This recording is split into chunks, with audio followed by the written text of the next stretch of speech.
안녕하십니까, 코인스타입니다. 네, 오늘 9월 20일이고요. 어제 차트가 좀 내려가나 싶더니 다시 올라가면서 많은 분들이 좀 고생하시는 분들이 좀 있어가지고 제가 그 부분을 일단 먼저 좀 설명을 드릴게요. 이게 차트가 내려가더라도 계속 쭉쭉쭉 내려가는 경우는 없어요. 어느 정도 내려가면은 그 매물대 구간이라고 제가 말씀드리는 구간이 있잖아요. 그 구간이 왔을 때는 그때 진입하는 거는 상당히 위험할 수 있다. 그렇기 때문에 반드시 매매를 할 때 뭐 좀 생각을 좀 잘 해보시고, 그게 많이 어렵다고 하면 코인스타로 문의를 주신 다음에 이 포지션이 어느 정도로 좀 가망이 있는지를 꼭 상담을 받아보셨으면 좋겠습니다. 어제 하락으로 빠지다가 갑자기 이제 새벽 이제 늦게쯤에 나스닥이 끌어올리면서 비트코인 살짝 끌어올려서 거기서 약간 좀 고래버리지 쓰신 분들이 좀 고생하신 모습을 좀 듣고 아침에 상담을 나누다 보니까 좀 마음이 좀 안 좋았습니다. 여튼 뭐 나스닥이나 다우나 뭐 S&P 500이나 이렇게 잘 있었는데, 솔직히 말씀드렸을 때 이제 보시면 여기 나스닥이 내려가다가 끌어올렸죠. 네. 나스닥은 원래 내려가려고 했어요. 여러분들 생각이 맞았어요, 고래버리지 쓰신 분들이. 하지만 다우가 버텼어요. 다우가 어제 매물대 라인이었고, 다우가 버티니까 S&P 500도 같이 버텨주고, 나스닥이 원래 지 혼자 내려가려다가 이거 나 혼자 너무 왕따인가 싶어서 같이 따라 올라가줬습니다. 그러면서 이제 고생을 시켜버렸죠. 섹터 보시면은 대략적으로 이렇게 원래 여기가 빨간불 뜨다가 이제 이 친구들이 잘 뜨니까 얘네도 빨간색에서 파란 색깔로 바꿨다. 그래서 많은 분들이 고생하셨다. 하지만 공포지수는 아직도 이렇게 열심히 흘러가고 있다. 그래서 내려가는 이 흘러가는 내용들은 뭐 맨날 비슷하니까 일단 이거는 좀 점프하고요. 영상이 좀 길다고 얘기하시는 분이 있어서 일단 금리 모니터링 도구를 보시면 지금 0.75선에서 자꾸 100bp선로 살짝 포인트를 끌어올리고 있다. 이거는 그냥 신경 안 써도 될 것 같아요. 제가 봤을 때는 0.75가 맞아요. 0.75가 나올 것이고, 이번 9월달은 제가 봤을 때 약간 혼조세로 끌고 갈 확률이 높다. 제가 여러 가지를 많이 봅니다. 이것만 보는 게 아니라 이제 보시면 뭐 이거는 여러분들 보시는 분들 다 아시겠지만, 지금 금리 모니터링에 대해서 정확하게 이제 팩트를 하고 있는 이제 페드 툴이죠. 페드 워치 툴, 페드 워치 툴로도 계속 보고 있는데, 일단은 뭐 0.75는 일단은 기정사실이라고 보시면 좋을 것 같고요. 뭐 목요일에 있을 금리 발표 이후에 요 친구 여기 봐봐요. 여기 금리를 발표를 여기 하죠. 하고 나서 30분 뒤에 이제 우리 파월 형님이, 이제 변호사 출신의 우리 파월 형님이 이제 또 이상한 또 나라를 또 변론할 겁니다. 변론하면서 여기서 뭐라고 떠드냐에 따라서 요 방향성이 좀 결정될 것이다. 그러니까 이번에 0.75를 발표를 하고 다음번에 1%를 인상한다라는 식으로 이렇게 이거에 대한 여지를 언급을 하면 차트가 흘러갈 방향성이 방법이 있고, 이번에 0.75고 다음번에도 0.75다 이런 식으로 언급한다거나, 아니면 0.75는 이번에 했지만 다음번에는 경우에 따라서 0.5가 가능하다 하면 시장은 또 이제 위로 끌고 올라가겠죠. 그러니까 결국은 포지션이 어렵다 싶으면 여러분들 매매하지 마시고 당분간 좀 쉬세요. 금리 결정 나고 이제 기자회견 끝나고 시장이 결정한 방향성이 명확하게 나올 겁니다. 위로든 아래든 이때부터 타셔도 됩니다. 왜 굳이 뭐 하루 이틀 3일 더 빨리 벌려고 하십니까? 이게 고점이든 저점이든 그게 뭐가 중요해요. 우리 결국은 돈을 지키고 내려가는 거 따라 타서 돈 벌면 되고 올라가는 거 따라서 돈 벌면 됩니다. 이거를 할 수 있는 방법을 같이 소통하려고 하는 겁니다. 여튼 그렇고, 일단 차트 잠깐 빨리 볼게요. 오늘 이제 영상을 좀 빨리빨리 하라고 해서 제가 솔직히 이거 원테이크에 찍은 영상들이 아니에요. 제가 여러 번 찍는 건데 이게 좀 최대한 좀 줄이다 보니까 좀 이렇게 되고 있습니다. 보시면 하락 마감하던 차트에서 18K 날 나스닥 11,800대 매물대에 또 걸려서 또 상승을 다우랑 같이 골든 크로스가 나와버렸죠. 하지만 오늘부터 다시 이렇게 내려갈 확률이 높다. 그러니까 어제 올랐다고 오늘 다시 또 올라가라는 거 생각하시면 안 됩니다. 그래서 제가 봤을 때는 만약에 숏 포지션을 잡는다, 나스닥 하실 분들은 12,200대에서 숏을 잡으면 좋을 것 같다. 지금 롱 잡고 계신 분들은 계속 롱 들고 있으면 좋을 것 같고, 신규로 롱을 잠깐 좀 짧게 먹고 싶다 하시는 분들은 조금 계약 개수를 줄여서 하시면 좋을 것 같습니다. 그리고 나아가서 이제 비트코인을 잠깐 보자면, 자, 비트코인 같은 경우에도 지금 자 18K 참 늘 말씀드리지만 이 18K 매물대 참 어렵죠. 자 18K 매물대에서 나스닥이 원래 내려가려고 했어요. 내려가려고 했는데 나스닥이 끌어올리니까 같이 지금 따라서 올렸죠. 하지만 거래량이 그렇게 많이 받쳐주지 않은 상태에서 끌어올린 거라서 언제든지 하락할 여지가 있습니다. 그렇기 때문에 여러분들은 항상 이 20K 쪽을 좀 주시하셔야 된다. 그리고 나아가서는 여기 22K 선까지도 항상 주의를 하셔야 된다. 이거는 지금 가장 중요한 매물대 라인이에요. 이게 어떻게 흘러갈지는 결국은 나스닥과 금리 결정, 그러니까 미국 전반적인 시장 다음에 비트코인이에요. 순서를 알려드릴게요. 순서를.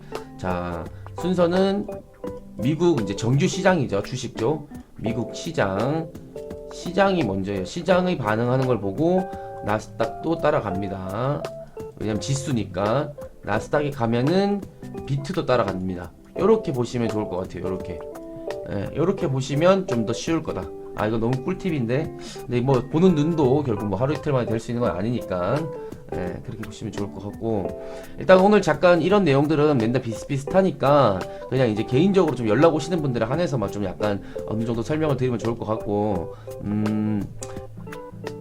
10년물 잠깐 좀 이걸 좀 알려드리고 싶어요. 이게 좀 코리니 분들이나 이제 미국 주식 처음 하시는 분들이 지금 현재 시장을 좀 정확하게 이해를 못하는 것 같아서 어느 정도 좀 약간 살짝 짧게나마 얘기를 하겠습니다. 자, 2000년대 초반에 IT 버블 붕괴가 있었고, 여러분도 아시고 우리도 알고 있는 9.12 테러와 아프간 그 토마호크가 나왔던 그 전쟁이 있으면서 미국이 이제 경기 부양책을 같이 실시합니다. 이때 이제 조지 부시가 열심히 했죠. 그렇게 해갖고 이렇게 엄청 이제 끌어올렸습니다. 끌어올리면서 있다가 슬슬 거품론이 나왔어요. 우리 영화 빅쇼트 봤죠? 빅쇼트 보면은 여기가 빅쇼트에서 이제 그 사람이 이제 그 이상한 그 뭐 ETF 같은 거 만들어 달라고 해가지고 경제 버블이 일어날 거라고 얘기했고, 실제로 영화 내용에서 보면은 뭐 그 스트리퍼들도 주택을 막 3개, 5개씩 갖고 있던 하면서 그런 식의 내용이 실제로 나옵니다. 그렇게 하면서 조금씩 불안정했다가 결국은 서브프라임 모기지, 그러니까 부동산 대출 이쪽 관련돼 있는 이쪽에서 파산 신청을 하죠. 그렇게 되면서 엄청나게 또 문제가 생깁니다. 그래서 이거를 다시 또 이제 미국 경제는 또 역시 뭐 기축통화국이다 보니까 이렇게 올라가는데, 자, IT 버블 이후로 계속 만들어져 있던 미국의 경기 부양책, 쉽게 말하면 경기 부양책으로 끌고 갔던 이것들이 이제 깨지는 거예요. 미국 경제가 진짜로 문제가 많았을 때마다 돈을 찍어내면 됐단 말이에요. 그냥 막말로 내가 오늘 그냥 쇼핑을 그냥 그냥 1000만원치 샀어. 1000만원치 샀는데 그냥 난 어차피 내가 종이짝에다가 내가 사인만 하면 그냥 이거 돈이니까 그냥 찍어내는 거예요. 돈을 찍어내면 되니까 계속 찍어낸 거예요. 계속 찍어낸 거. 계속 찍어내면서 이렇게 지금 장난을 쳐버린 상황이에요. 이 버블 자체가. 그러나 코로나 팬데믹 때 이후로도 계속 찍어냈죠. 근데 더 이상 찍어내면 안 된다라는 얘기들이 실제로 나왔습니다. 그래서 이거 채권을 봐야 되는 이유가 뭐냐면, 채권 쪽이 진짜 스마트머니예요. 솔직히 저는 아직도 채권을 잘 모르겠어요. 그래서 채권으로 뭐 매매를 해본다거나 채권으로 돈을 벌어본 적이 없어요. 하지만 항상 이제 좀 공부를 하려고 노력을 하고 있는데, 그래서 부족한 설명이나마 이거를 좀 봤으면 좋겠다. 그래서 제가 얼마나 헷갈렸으면 저도 이렇게 다 써놓은 거예요. 제가 워낙 채권이 어려워서. 채권 하는 분들이 정말 진정한 초고수다. 저 같은 찌끄레기랑 수준이 다르죠. 저는 그냥 일반적인 선물 트레이더니까. 여튼 코로나 팬데믹이 이때 있었고요. 팬데믹 때 이후로 또 경기 부양책을 했으면 이제 이렇게 내려오면 안 됐거든. 경기 부양책 했을 때 원래 이렇게 끌어올려야 되거든. 그런데 지금 내려오고 있어요. 이거 뚫지 못한다고. 그러면서 금리 인상설이 나왔죠. 좀 확대를 좀 해드릴게요. 이제부터는 여러분도 알고 우리도 알고 있는 지금 현실에 가까운 내용들이니까. 자, 나스닥 버블이 이때 일어났어요. 나스닥 버블이 이때가 16,800대였어요. 그리고 비트코인이 68K 때였죠. 68K 때가 요때입니다. 근데 이제 요거 역사적 고점을 찍고 이제 채권이 먼저 눈치채서 빠지기 시작했고 결정이 나고 나서 이렇게 빠집니다. 하고 나서 여기가 금리 인상 발표예요. 금리 인상 발표를 했더니 뭐야 금리 별거 없네 하면서 여기서 또 살짝 까붑니다. 까불다가 이제 아니구나 하면서 다시 빠지고 있죠. 자, 스마트머니가 실제 주식과 좀 다르게 좀 움직이고 있는데, 자, 제가 봤을 때는 일단은 더 빠졌겠죠. 왜냐면 이미 박스권을 오버슈팅 한 거를 끌어올렸다 다시 또 빠진 거니까. 되게 이름도 멋있어요. 여러분 도지 패턴 아시죠? 도지 패턴. 자, 도지 패턴. 근데 이거는 드래곤플라이 도지예요. 아주 무섭죠. 드래곤플라이 도지라고 해서 끌어올렸다고 생각했는데 얼랄라 다시 내려가 버리죠. 이거 쌩 깠다는 거예요. 드래곤플라이 도지 패턴을 쌩 까고 내려갔다. 그러면은 이거는 이제 답이 없다. 그럼 다음 도착지는 어디?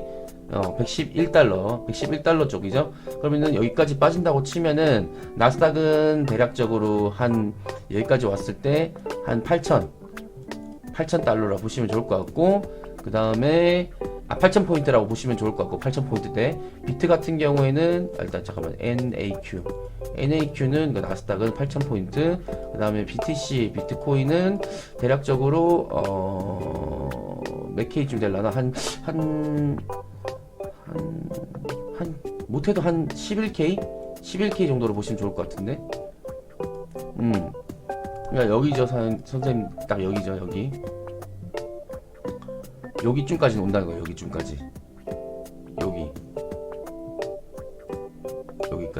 네. 그러니까 제가 이런 것들도 다 보고 있으니까 이걸 왜 갑자기 보여드렸냐, 평상시 안 보여주다가 좀 약간 어필하는 거예요. 어필. 코인스타로 연락 달라고. 코인스타로 연락 주시면 정말 많은 정보들을 제가 공부를 열심히 하고 분석하고 알아보고 실제로 팩트인지 아닌지 체크하고 해가지고 알려드립니다. 단순히 그냥 이렇게 올려드리는 게 아니에요. 그러니까 코인스타 한번 찾아오세요. 오시면 제가 있으니까요. 찾아오셔서 얘기하세요. 제가 근데 원래 처음에는 이렇게 약간 좀 가볍게 얘기하지 않았는데, 이제 이거를 봐주시는 분들이 너무 무게를 잡지 않았으면 좋겠다. 좀 가볍게 좀 약간 이렇게 듣는 데 있어서 러프하게 해달라고 해가지고 이렇게 좀 약간 사투리도 좀 쓰고 이렇게 약간 좀 이렇게 얘기하는 거니까요. 이해해 주시고, 실제로 차트를 볼 때는 이렇게 가벼운 마음으로 임하지 않습니다. 그러니까 코인스타를 찾아오셔서 보셔도 되고, 아니면 이렇게 온라인으로 문의를 주셔도 된다. 그리고 코인스타 지금 리딩방, 뭐 1대1 정보방, 1대1 케어방 유료 서비스 하려고 하는 거 무료로 지금 프로모션 진행 중에 있으니까요. 그 부분도 참고하셔서 연락 한번 주셨으면 좋겠습니다. 그러면 구독과 알림 설정해 주시고 내일도 뵙겠습니다. 이제 뭐 목요일 전까지는 좀 이렇게 좀 러프하게 갈 거예요. 그 점 꼭 참고해 주세요. 그럼 내일 뵙겠습니다. 감사합니다.